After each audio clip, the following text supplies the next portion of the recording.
Hi, my name's Denise, and I just wanted to thank Ariana for her comment on my post last week. I found it really insightful how you were able to understand exactly what I was trying to explain, because I want to make sure that I'm correlating my big problem in a way that depicts how we can take a step forward to changing the lack of inclusivity, the lack of equity within our classrooms currently.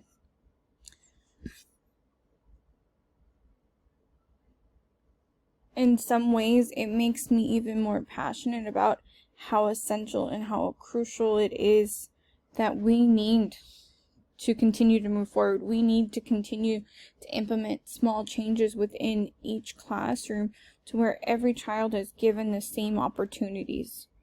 Not one child gets a swivel chair or one child is given a fidget toy because of their IEP, but instead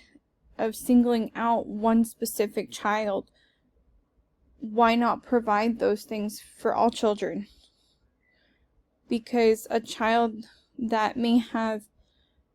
ADHD or trouble staying focused because of emotional disturbances, or a child that has sickle cell, or a child with a disability that's not allowing them to engage in the class in the way that they need to be able to learn, why not create ways where every child can feel included and no one is left to be singled out? And I think one of the biggest things that I would want to change, like if I had an unlimited budget, I would want to create almost like a system where children can earn like little prizes, if it's a sticker or if it's a pizza party or if it's an ice cream party, like something that's going to give them motivation to want to continue to exemplify inclusive behaviors, where they want to help their peers. Because maybe there's a student that really understands the topic and there's another student sitting right next to them that may not completely understand it,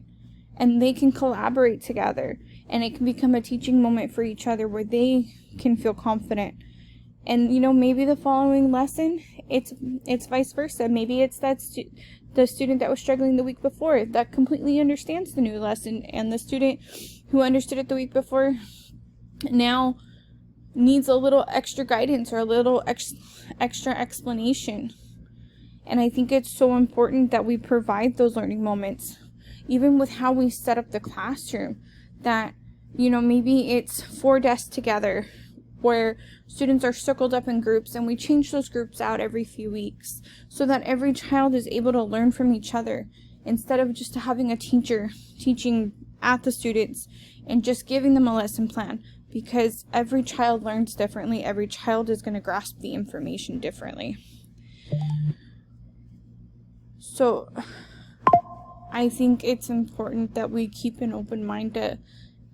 what small changes, whether it includes financial funding or it just includes a change in curriculum or change in the California state standards where we stem away from Common Core, so that way we can provide a more equitable learning environment where all students can thrive regardless of their disabilities or non-disabilities. No child should be made to be left behind. So thank you for hearing me out. I hope that this brings us closer into understanding that there are ways of approaching our big problems in this class, or even in a bigger scope of things, by applying Bronfenbrenner's, by applying psychological ideas like operant conditioning, classical conditioning, to where we can benefit our students.